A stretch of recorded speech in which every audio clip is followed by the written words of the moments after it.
నమస్తే అండి. ఇవాళ మనం వినబోయే కథ కానుక. రచించిన వారు యశోద గొట్టిపత్తి గారు. ఏమ్మా, నువ్వు ఎప్పుడూ ఏదో ఆందోళన పడుతుంటావు, కారణమేమిటి? నిన్నేమో పుస్తకం తలకిందుగా పెట్టి చదువుకున్నావు, ఇవాళేమో ఆఫీస్కి వెళ్తూ బాక్స్ కూడా మర్చిపోయావు. అక్కడైనా ఏమైనా కొనుక్కొని తిన్నావా క్యాంటీన్లో, లేదా అలాగే తిరిగి వచ్చావా? అమ్మాయిలకు అపురూపంగా పెరగటమే కాకుండా ఆటుపోట్లను ఎదిరించే శక్తి, మానసిక ధైర్యం అన్నీ ఉండాలి. అంటే నువ్వు ముందు అన్ని ఆలోచనలు మానేసి ముందు నీ మనసులో ఉన్నది ఏదో నాకు చెప్పు అన్నది తల్లి. అలాగని చెప్పుకుంటూ పోతే నా గురించి అందరికీ తెలుస్తుంది. వ్యక్తిగత విషయాలు మనసును అర్థం చేసుకున్న వారికి చెప్పాలి. ఏమిటే, పెళ్ళైనప్పటి నుండి మీ ఇంటికి ఇప్పుడప్పుడు వస్తూనే ఉన్నాను. ఎప్పుడు ఎంతో సరదాగా నా వెంట తిరుగుతూ కాలక్షేపం కబుర్లు చెబుతూ ఎలా ఉండేదానివి? ఇప్పుడు మీ చుట్టూ నిశ్శబ్దం తప్ప ఏమీ కనబడటం లేదు. ఈ మౌనమే నాకు కానుకగా ఇస్తున్నావా? చెప్పు అంటున్న తల్లిని చూడకుండా దిక్కులు చూస్తుంది, కాని ఏమీ చెప్పట్లేదు. ఏముంది, అప్పుడప్పుడు అలాగే ఉంటుంది, అంతగా సీరియస్ గా తీసుకోకు అంటూ పొడి పొడి మాటలు మాట్లాడుతుంది కావ్య. ఎందుకే అంటున్నా, ఏదో మీకు తెలిసిన వాళ్ళ కుటుంబమని నన్ను మాధవ్కు కట్టబెట్టారు కదా. పెళ్ళప్పుడున్నట్టు ఇప్పుడు లేడు, అలాగే నేను ఇన్నాళ్ళ నుండి ఉన్నట్టు లేను. అసలు ఏం జరిగింది? ఈ మధ్య ఎందుకిలా అయ్యారు అంది కావ్య.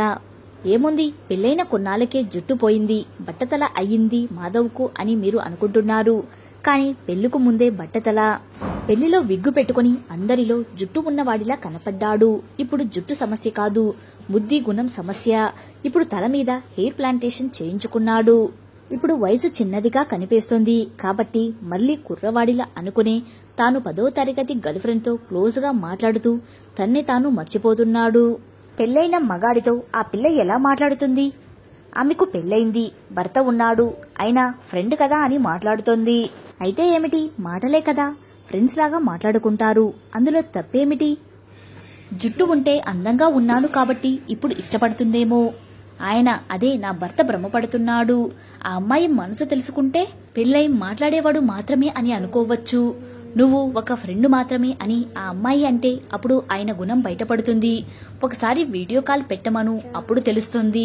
తల్లి దగ్గరుండి, అల్లుడు గారు, మీరు మా అమ్మాయిని చాలా బాగా చూసుకుంటున్నారు, నాకిక ఏ బెంగా లేదు, నేను మా ఇంటికి వెళ్లిపోతున్నాను అని చెప్పి వెళ్లిపోయింది కావ్య తల్లి.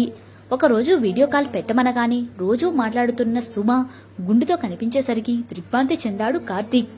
ఏమైంది అని ఆశ్చర్యంగా అడిగాడు. కొన్ని రోజుల్లో ఆ దేవుడు నన్ను తన దగ్గరకు తీసుకుపోతున్నాడు. నాకు ఈ క్యాన్సర్ జబ్బును కానుకగా ఇచ్చి తన సొంతం చేసుకుంటున్నాడు. అందుకే కీమో, రేడియోథెరపీ, నా వెంట్రుకలన్నీ ఊడిపోయి బోడిగుండు అయ్యింది. అది కాదు సమస్య. ఇప్పుడు నాకున్న క్లోజ్ ఫ్రెండ్స్, తోటి బంధువులతోటి రోజు తనివి తీరా మాట్లాడుతూ సంతోషంగా గడుపుతున్నాను. ఈ ఆనందం ఈ చివరి రోజుల్లోనే దీనంగా చెప్పింది. అలా అనేసరికి తాను అనుకున్న దానికి తలక్రిందులై ఏదైనా ఏ విషయాన్ని అయినా పాజిటివ్ గా తీసుకుని ప్రశాంతంగా ఉండాలి, నేను ఎలాగో మాట్లాడుతుంది కదా అని ఏదేదో ఊహించుకుని నన్ను ప్రేమించే భార్యను కూడా దూరం చేసుకోబోయాను అనుకుని తల జుట్టు గురించి పట్టించుకోకుండా మామూలు మనిషి అయ్యాడు కార్తీక్. భార్య మనసును అర్థం చేసుకుని నీకోసమే పెద్ద కానుక ఇస్తున్నాను తెలుసుకో, ముందు కళ్ళు మూసుకో అంటూ ఎరుపెక్కున్న భార్య చెక్కిలిపైన తీయటి ముద్దు ఇచ్చాడు. కథ సమాప్తం. కథ నచ్చితే లైక్ చేయండి. ఇలాంటి మరిన్ని వీడియోస్ కోసం మన ఛానల్ని సబ్స్క్రైబ్ చేసుకోండి. మరో మంచి కథతో మళ్ళీ కలుద్దాం. Thank you.